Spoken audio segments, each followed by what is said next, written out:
Welcome back to the channel. My name is Brad, Supercoach Pro. Today's video, we're doing a round 15 Supercoach AFL review slash round 16 preview of my Supercoach squad. So we scored 2,026 last week, and now we're in the top 5,000 roughly, sitting at 5,240 out of 188,000 odd people. And yeah, went up 2,000 spots here. I've got 2 trades left. Holden Clary's killing me, but I've got no trades to really do anything about it. So we're still 2 months away from football finishing. So it's going to be nightmare, but I'm just going to have to loop a few players. So just thought I'd do it all in one because it's another Thursday game. It's a little bit pointless doing short turnaround reviews like this. So basically, the players did their job. If I go undo changes, we can have a look at how we went just quickly. We brought in Keys for forward. We stuck with that trade. We obviously fielded this squad. Dacos, Stewart, Dawson. I mean, everyone's got them. A lot of people have Sinclair now as well, that 133. So backline's absolutely killing it. And just in the short, glad I held on to Will Day. 141. So that back on looks amazing. Just really disappointing that Melkin got 21. Still named though. He's a lockdown defender. And this kind of stuff will happen with players like that. The 1 week I really needed to field him in best 18 and he did that. But, you know, along with the players like Marek who scored 16 and then Jezza who scored -3. So I had 3 players that scored, 30 odd points. And the other 15 got me to 2,000 really. So not bad having players go off left, right, and centre. Laird 125 as well, Merritt 126, Neil 114, Brayshaw 129. So it's upgraded season. These promos are going nuts. Finally, Johnson played his role. I was going to cut him, but like I said, got no trades. Scored 99. His role looks pretty solid. He's not bad bench cover as well. I really like the pick. And Roberts, hopefully he's named in the next couple of weeks just for some cover because we know he scores all right as well. And obviously the ruckman there. I traded out in English a fortnight ago now, and Cameron's been his replacement. And I feel like that's a good trade-off because I needed to bank some money and upgrade some 23rd primo. And that was the whole idea of burning my trades, was to get a 23rd primo. But it doesn't work out this week because I've got Jezza and Oliver not playing again. So I'm down to 21 primos, and I'll show you what I'll do with my side in a second. But then you look at the forward line too. It went off its head, 122 to Dunks, 164 to Goulden, Keys 119. That was a good trade in. The reason why I'm not going to go into player stats because you guys watch reviews this point of season of all these players, and it drops off now that everyone's run out of trades. So I'll probably just do a preview and a review in 1 week. And I'm going to do a live session with Steve from SDS that we've been doing. Our podcast together with Jump On and Jump Off, which is looking at the 10 players that are most traded out and the 10 most traded in players. So we're going to be doing live streams instead. So just do a 2-in-1 preview and review from now on, as I said. And yeah, just really unfortunate about Jeremy Cameron. Got knocked out by Rowan, and not too much more to talk about that side. So click the optimize button.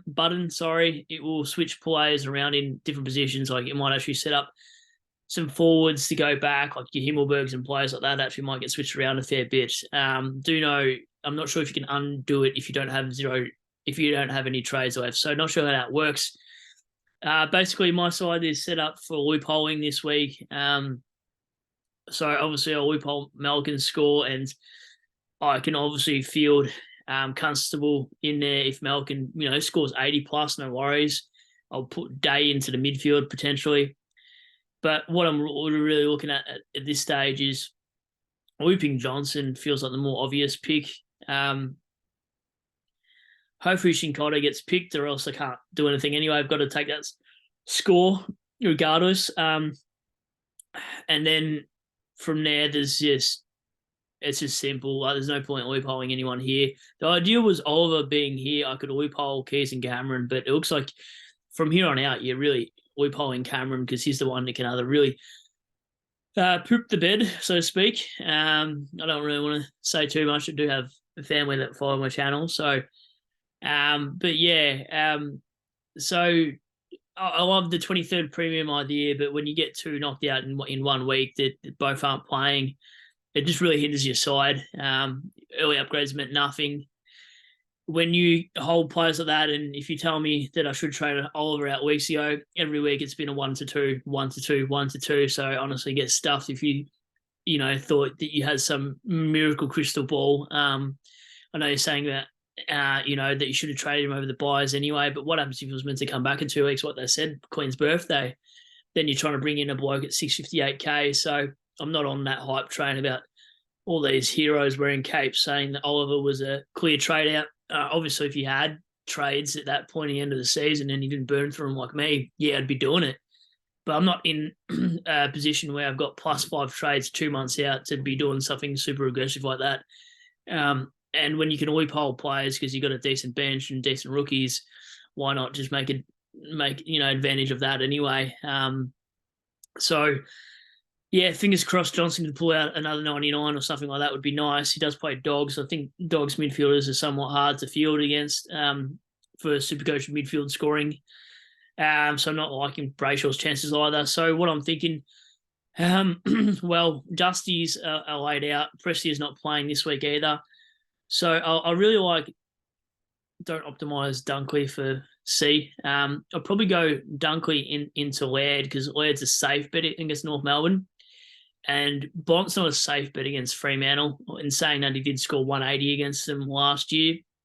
But I just feel confident in Dunkley's score over anything. I feel like he could go really, really big. Richmond don't tag, and every week I say that there's a player that goes 130 plus against Richmond, no worries. So him or Neil will both pop off. I'm hoping this is not like a 113 game to make it super awkward, but his history against Richmond, 103, 134, 116. Or do you go Neil, 107, 107, 149? Maybe you have a look at the Gabba venue. So Neil's Gabba haven't been that crazy, actually, to be honest. Like he did that against North Melbourne, the 176. Dunkley's Gabba record. Let's see what Dunkley's is. 117, 84, 109, 103, 153, 137. So there's only 2 big scores in there too. Maybe you could also be sneaky and have a look at Laird against North Melbourne. And then you sort of know what the par is for Neil and Dunkley. You know what to score. And then you can sort of, that will be your pass mark or not. What's his score? 97, 105. I feel safe going Dunkley into Laird, to be honest with you guys. We're polling that early. It's pretty easy too on a Thursday night. It gives you enough time to switch some players around. It also means I can use Mick Andrew instead of looping hole any early players or later players and having to worry about this Constable loop for my positioning. So, yeah, for my side, because I'm looping Johnson and players like that, and I'll need Constable possibly on field, I think I'll just take the early VC on Dunks and captain into Laird, but I don't mind anyone this week, honestly. Like, they could all pretty much tear it up. Like, Dacos against Gold Coast would be all right. I like Dawson against North Melbourne. Dunkley against Richmond. Neil against Richmond. Merritt. What's Merritt like against Port Adelaide?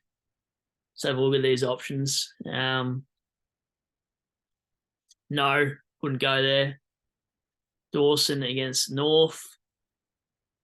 Wow, Dawson against North is a shout. Stewart against Sydney. Nope. But Bontempelli is the one I'm really considering VCing late into Bont. We know Bont's in form too. Man, this is so annoying. For now, I just think it's Dunkley into Laird. I mean, Dunkley's an informed player too.